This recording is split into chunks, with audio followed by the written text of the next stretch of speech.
Hello students, welcome once again. In this session, this is 46th session of 6th chapter. 6th chapter na idu 46ನೇ session ಆಗಿದೆ actually ಇದು.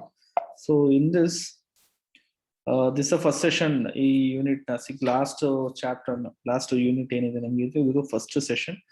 So ಈ particularly chapter ಅಲ್ಲಿ ನಿಮ್ಗೆ ಇದುವರೆಗೂ organisation behaviour ನೀವು 5 chapter ಅಲ್ಲಿ different topics different components different concepts of organisation behaviour study ಮಾಡಿದ್ರಿ. But ನಾವ್ we are going to study what is the trend, ಈಗಿನ ಟ್ರೆಂಡ್ಗಳು ಯಾವ್ದಿದೆ ಒಂದು ಆರ್ಗನೈಸೇಷನ್ ಬಿಹೇವಿಯರ್ ಅಲ್ಲಿ. ಸೊ ಅದ್ರ ಬಗ್ಗೆ ಇಲ್ಲಿ ಡಿಸ್ಕಷನ್ ಮಾಡ್ತೀವಿ ನಾವು. ಸೊ ನಾನು ಇದನ್ನ ಟೋಟಲ್ ಆಗಿ I converted into 6 sessions. ಈ ಚಾಪ್ಟರ್ ನಾನು 6 ಸೆಷನ್ಸ್ ಆಗಿ ಇದು ಮಾಡಿದ್ದೀನಿ because it's very small chapter.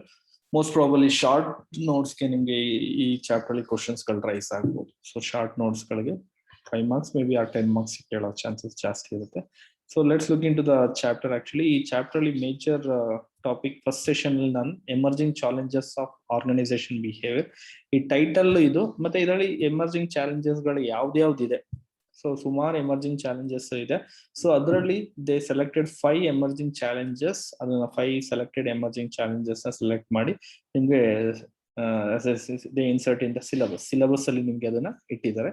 So ಅದು ಯಾವ್ದು ಅಂತ ನೆಕ್ಸ್ಟ್ ಸೆಷನ್ ಅಲ್ಲಿ ಗೊತ್ತಾದ್ರೆ. ಈ ಸೆಷನ್ ಅಲ್ಲಿ ನಾನು ಒಂದು ಇಂಟ್ರೊಡಕ್ಷನ್ ಕೊಡ್ತೀನಿ ನಾನು ನಿಮ್ಗೆ general emerging challenges of organisation behaviour ಬಗ್ಗೆ. Let's look into that introduction about emerging challenges ಯಾಕೆ ಬೇಕು, ವೈ ಇಟ್ ಇಸ್ ನೆಸೆಸಿಟಿ ಅಂತ ನಾವು ನೋಡಿದಾಗ, emerging challenges for organisation behaviour are massive, rapidly changing for improving productivity and meeting business goals. Of course ಇದೊಂಥರ updation ಇದ್ದಾಗ challenges ಅಂದ್ರೆ emerging ಅಂತಂದ್ರೆ it's future oriented ಆಗಿರುವಂತದ್ದು ಯಾವಾಗಲೂ. ಸೊ ಬಿಸ್ನೆಸ್ ಯಾವಾಗ ಒಂದ್ಸಲಿ ಔಟ್ಡೇಟೆಡ್ ಆಗ್ತಾ ಇರುತ್ತೆ ಅಂದ್ರೆ according to change, according to time, according to people thinking, ಇವೆಲ್ಲ ನೋಡಿದಾಗ there is a need of change. ಆ ಚೇಂಜ್ ನ ಯಾವ ರೀತಿ ಅಡಾಪ್ಟ್ ಮಾಡ್ಬೋದು. ಯಾಕೆ ಚೇಂಜ್ ಬೇಕು ಅಂತಂದ್ರೆ ಒಂದು ಪ್ರೊಡಕ್ಟಿವಿಟಿ ಇಂಪ್ರೂವ್ ಆಗಕ್ಕೆ, ಒಂದು ಎಂಪ್ಲಾಯ್ದು ಎಫಿಷಿಯನ್ಸಿ ಇಂಪ್ರೂವ್ ಆಗಬೇಕು, ಮತ್ತೆ ಬಿಸ್ನೆಸ್ ಗೋಲ್ಸ್ ಗಳನ್ನ ರೀಚ್ ಮಾಡಬೇಕು. ಸೊ ಈ ಉದ್ದೇಶ ಇಟ್ಕೊಂಡು ಈ ಎಮರ್ಜಿಂಗ್ ಚಾಲೆಂಜಸ್ ನಾವು ಸ್ಟಡಿ ಮಾಡ್ತೀವಿ. So all the problems with organisations and the solutions over the ages have not changes. The emphasis on surrounding environment context certainly have changed.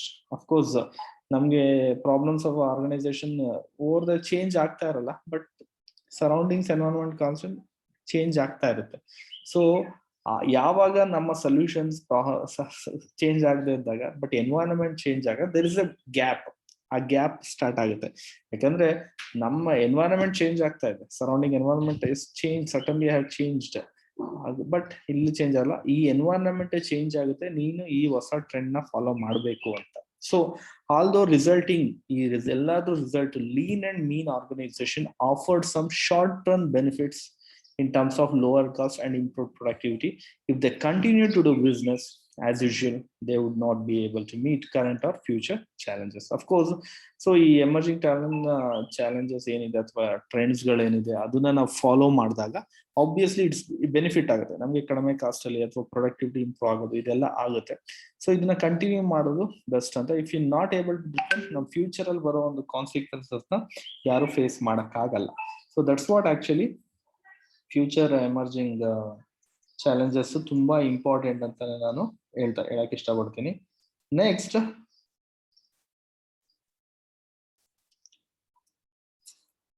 ಯಾವ್ಯಾವ challenges ಇದೆ.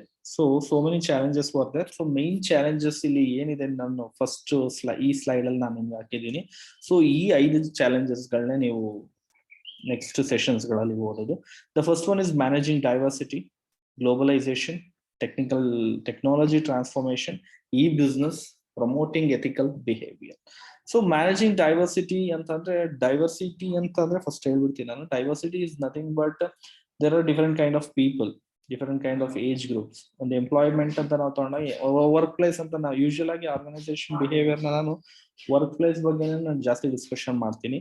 ಆಗ ವರ್ಕ್ ಪ್ಲೇಸ್ ಅನ್ನ ಹೇಳ್ಬೇಕಾದ್ರೆ ನಾವು different kind of employees, different type of qualifications, different areas ಇಂದ ಬಂದಿರೋರು, and gender difference ಇರುತ್ತೆ, age difference ಇರುತ್ತೆ. So ಇದನ್ನೆಲ್ಲ ಮ್ಯಾನೇಜ್ ಮಾಡಬೇಕು. This is very important in the organization behavior. So managing diversity is the one of the major challenges ಅಂತಾನೆ ಹೇಳ್ತೀನಿ organisation behaviour ಅಲ್ಲಿ. ಅದನ್ನ separate ಆಗಿ ಹ್ಯಾಂಡಲ್ ಮಾಡಬೇಕು. This is the first one. Second one is globalisation. So very important thing actually. ಯಾಕೆ globalisation ಬಗ್ಗೆ ನಾವಿಲ್ಲಿ discussion ಮಾಡ್ತೀವಿ ಅಂತ ಅಂದ್ರೆ, so globalisation is the one. So globalization is the one which is we are having more.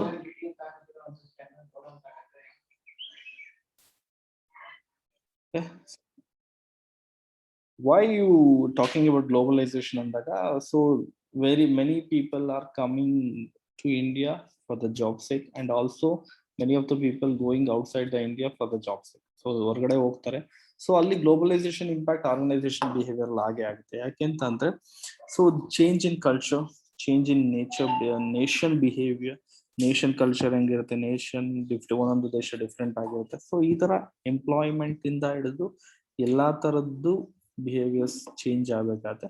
So ಅದನ್ನ next session in detail ಆಗಿ study ಮಾಡ್ತೀವಿ ನಾವು. Next of course next technological transformation. Organisation behaviour ನ ಟೆಕ್ನಾಲಜಿ ಟ್ರಾನ್ಸ್ಫಾರ್ಮೇಶನ್ ಕೂಡ is a main challenge ಅಂತಾನೆ ಹೇಳ್ತೀನಿ. ಯಾಕೆಂದ್ರೆ once technology adapted we have to follow for long time. So ಅದೇನಾಗುತ್ತೆ, ಇಮಿಡಿಯೇಟ್ ಚೇಂಜ್ ಆದಾಗ ಅದಕ್ಕೆ ಏನೇನ್ ಚೇಂಜ್ ಪೂರಕವಾಗುತ್ತೆ ಅದನ್ನು ಕೂಡ ಏನ್ ಮಾಡ್ಬೇಕು, ಇಲ್ಲಿ ಚೇಂಜ್ ಮಾಡಬೇಕು. ಸೊ ನೆಕ್ಸ್ಟ್ ಚಾಲೆಂಜ್ ಬಂದು ಇ ಬಿಸ್ನೆಸ್. ರೈಟ್ ನಾವು ಇ ಬಿಸ್ನೆಸ್ ಎಲ್ಲ ಒಂದು ಫಿಸಿಕಲ್ ಶಾಪಿಂಗ್ ಅಥವಾ ಫಿಸಿಕಲ್ ಮಾರ್ಕೆಟಿಂಗ್ ಇದೆಲ್ಲ virtual online shopping, online business ಎಲ್ಲ through online only everything is done. Doing business is become e-business now. So how e-business and give an impact on organisation behaviour. So organisation behaviour ಅಲ್ಲಿ ಯಾವ ರೀತಿ impact ಮಾಡುತ್ತೆ ಅನ್ನೋದನ್ನ ಇಲ್ಲಿ ನಾವು ನೋಡ್ತೀವಿ. Next last one is promoting ethical behaviour. So promoting ethical behaviour in the sense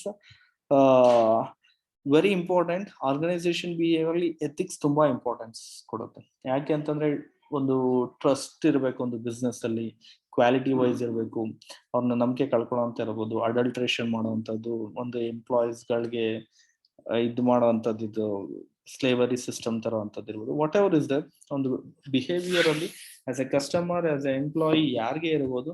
so organisation should promote the ethic behaviour ನ ಕಲಿಸ್ಬೇಕಾಗತ್ತೆ. So these are the 5 major challenges ನಾವು ನೆಕ್ಸ್ಟ್ ಸೆಷನ್ಸ್ ಗಳಲ್ಲಿ ಓದೋದು. So apart from this challenges there are some other challenges we can observe here. The first one is improving people skills. This is a very much important. Actually ನಾನು ಹೇಳಕ್ ಇಷ್ಟಪಡ್ತೀನಿ ಯಾಕೆ people skills ನ improve ಮಾಡಬೇಕು ಅಂತ ಅಂದ್ರೆ, so organisation behaviour is something like changing. It's like changing ಆಗ್ತಾ ಇರುತ್ತೆ, ಚೇಂಜ್ ಮ್ಯಾನೇಜ್ಮೆಂಟ್. ಸೊ ಈ ತರ ಇದ್ದಾಗ ಆರ್ಗನೈಸೇಷನ್ ಬಿಹೇವಿಯರ್ ಅಲ್ಲಿ ಸೊ ಇಂಪ್ರೂವಿಂಗ್ ಟ್ರೈನಿಂಗ್ ಪ್ರೋಗ್ರಾಮ್ ಇಂದ, ಕೋಚಿಂಗ್ ಪ್ರೋಗ್ರಾಮ್ ಇಂದ ಏನ್ ಮಾಡ್ಬೇಕು ಅವ್ರಿಗೆ, ಸೊ ಪೀಪಲ್ ಸ್ಕಿಲ್ಸ್ ನ ಇಂಪ್ರೂವ್ ಮಾಡಕ್ ಹೋಗ್ಬೇಕಾದ್ರೆ, ಎಂಪ್ಲಾಯಿ ಕೊಡೋ ತರ ಇರ್ಬೇಕಾದ್ರೆ. So obvious improving the people skill. Next is improving quality and productivity. The most important challenge ಅಂತಾನೆ ಕೇಳೋದು ಓಬಿಲಿ. ಯಾಕೆ ಅಂತ ಅಂದ್ರೆ ಓಬಿಲಿ ಆರ್ಗನೈಸೇಷನ್ ಬಿಹೇವಿಯರ್ ಯಾವ ರೀತಿ ಇಂಪ್ಯಾಕ್ಟ್ ಮಾಡುತ್ತೆ ಅಂತ ಅಂದ್ರೆ, so poor employee more lack of employee moral reduces productivity and quality of work is very less. So in this view employee ge usual agi organization behavior setup correct ಆಗಿರಬೇಕಾಗುತ್ತೆ. So that's why I'm telling that one, improving quality and productivity anta. Okay, the next is TQM. This is a new trend ಅಂತಾನೆ ಹೇಳ್ಬೋದು. TQM, total quality management, is already out. It's already has been studying, but ಈ India nation, India ತರ ದೇಶಗಳು, ಭಾರತ ಅಂತ ದೇಶಗಳಲ್ಲಿ usual ಆಗಿ ಇನ್ನೂ implementation full pledge ಆಗಿಲ್ಲ ಇದು. ಯಾಕಂದ್ರೆ this is 100% accuracy, something like that. So organisation behaviour had to adapt this TQM. So once TQM has been adopted, quality management, there is different kinds of concepts in TQM like TPS, that is total productive system, that has been doing by Toyota company, and Six Sigma, something like that, that is using by so many Motorola, GM and all companies. ಅವೆಲ್ಲ introduce ಮಾಡ್ತಾರೆ. So ಆ ತರ ಒಂದು organisation implement ಮಾಡಿದಾಗ how it is reflects on the behavior ಅಂತ ನಾವು ನೋಡ್ಬೋದು TQM ಇಂದ. Next is empowering people. Of course, human resources are a main asset of any organization. So on employees ಏನಂತ ಕರಿತೀವಿ, main assets ಅಂತ ಕರಿತೀವಿ, because they are in touch with the customers most of the time, because ಅವ್ರ touch ಅಲ್ಲಿ ಇರ್ತಾರೆ, ಅವರು influence ಮಾಡ್ತಾರೆ because of their whatever they getting motive. So using this OB concepts and all, the organization should empower the people. So ಇದನ್ನ OB concepts ಗಳು ಇವೆಲ್ಲ implement ಮಾಡಿ or motivate ಮಾಡಿ, something like that. People should get empowered. ಅವ್ರಿಗೆ ಒಂದು ಬಲ ತರ ಇರ್ಬೇಕಾಗತ್ತೆ. Next is coping with the temporariness. ಟೆಂಪರರಿನೆಸ್ ಅನ್ಸ್ಬಾರ್ದು ಯಾರಿಗೂ. ಕೆಲವೊಂದು ಆ ಟೈಮ್ ಇರ್ಬೇಕಾಗತ್ತೆ, ಒಂಥರ ಪರ್ಮನೆಂಟ್ ಇನ್ ನೇಚರ್ ಅಂತ ಇರ್ಬೇಕಾಗತ್ತೆ.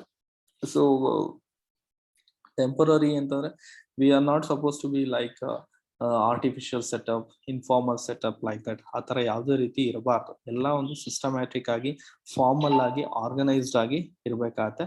So that should be in permanent nature ಅಂತ. ಸೊ ಟೆಂಪರರಿ ಇದ್ದಾಗ we have to manage that the organization behavior properly ಅಂತ ಹೇಳ್ತೀನಿ. At last, before that one, improving customer service. So OB mainly the objective is something like that, achieve the business goal. ಒಂದು business ಅಲ್ಲಿ ಗೋಲ್ ಏನಿರುತ್ತೆ ಅದನ್ನ achieve ಮಾಡಕ್ಕೆ ಮಾಡುವಂತದ್ದು ಇರುತ್ತೆ. So ಈ ವ್ಯೂ ಅಲ್ಲಿ ಹೇಳ್ಬೇಕು ಅಂತ ಅಂದ್ರೆ ಕಸ್ಟಮರ್ ಸರ್ವಿಸ್ ಕರೆಕ್ಟ್ ಆಗಿ ಕೊಟ್ರೆ ಆರ್ಗನೈಸೇಷನ್ ಗೋಲ್ ಏನಾಗುತ್ತೆ, ರೀಚ್ ಆಗುತ್ತೆ. So OB is mainly firstly concentrate on what, ಯಾವ್ದಕ್ ಮೇಲೆ ಕಾನ್ಸಂಟ್ರೇಟ್ ಮಾಡೋದು, ಕಸ್ಟಮರ್ ಸರ್ವಿಸಸ್. ಕಸ್ಟಮರ್ ಸರ್ವಿಸ್ ಜಾಸ್ತಿ ಆಗ್ಬೇಕು ಅಂದ್ರೆ ಮೇಲ್ಗಡೆ ಏನ್ ಹೇಳಿದೆ ನಾನು, improving people skills, improving quality and productivity, TQM, empowering people. So ಇವೆಲ್ಲ ಮಾಡಿದ್ರೆ ಆಬ್ವಿಯಸ್ಲಿ ಏನಾಗುತ್ತೆ ಅಂತ ಅಂದ್ರೆ ಈ ಕಸ್ಟಮರ್ ಸರ್ವಿಸ್ ಇಂಪ್ರೂವ್ ಆಗುತ್ತೆ. Helping employees balance work life conflicts. Of course employees OBಲಿ ದೇರ್ ಇಸ್ ಅ ರೆಡ್ರೆಸಲ್ ತರ ಇರ್ಬೋದು, ಒಂದು ವರ್ಕ್ ಬ್ಯಾಲೆನ್ಸ್, ಲೈಫ್ ನ ಎರಡು ಬ್ಯಾಲೆನ್ಸ್ ಮಾಡೋದು. So they have to get sometimes motivation ಆಗೋ ತರ ಒಂದು ಆರ್ಗನೈಸೇಷನ್ ಸೆಟಪ್ ಮಾಡ್ಬೇಕಾಗತ್ತೆ. And sometimes self motivated and ಅವ್ರ ಎಮೋಷನ್ಸ್ ಬಗ್ಗೆ ಎಲ್ಲ ಸ್ಟಡಿ ಮಾಡಿದ್ವಿ ನಾವು. And also perception study we have done, personality, ಅದನ್ನೆಲ್ಲ ಅರ್ಥ ಮಾಡ್ಕೊಂಡು ಅವ್ರ ಕಾನ್ಫ್ಲಿಕ್ಟ್ಸ್ ಗಳು ಏನಿರುತ್ತೆ ಅಂದ್ರೆ ಎಂಪ್ಲಾಯಿ ಬ್ಯಾಲೆನ್ಸ್ ವರ್ಕ್ ಲೈಫ್ ಏನಿದೆ, ವರ್ಕ್ ಮತ್ತೆ ಲೈಫ್ ಕಾನ್ಫ್ಲಿಕ್ಟ್ಸ್ ನ ಅವ್ರು ಬ್ಯಾಲೆನ್ಸ್ ಮಾಡೋ ರೀತಿ ಅವ್ರಿಗೆ ಹೆಲ್ಪ್ ಮಾಡೋ ತರ ಇರ್ಬೇಕು organisation behaviour. Okay, these are the main challenges of organization behavior. We have so far we have discussed nearly 12 challenges na study ಮಾಡಿದ್ದು. ಸೊ ಇನ್ ಡೀಟೇಲ್ ಆಗಿ ನಾವು there are 5 challenges ನಾವು ಡೀಟೇಲ್ ಆಗಿ ನೆಕ್ಸ್ಟ್ ಸೆಷನ್ಸ್ ಗಳಲ್ಲಿ ಇದು ಮಾಡ್ತೀವಿ. Session 47 is about managing diversity. Session 47 is about globalization. Session 49 is about technology information. Session 50 is e-business, and session 51 is about promoting ethical behavior. So that's the end of the session. So ಈ session ಅಲ್ಲಿ ನಾವು major ಆಗಿ I just introduced about what are the emerging challenges of organization behavior. So emerging challenges of organization behavior ಬಗ್ಗೆ ನಾವಿಲ್ಲಿ study ಮಾಡ್ತೀವಿ. Okay, that's all. Thank you.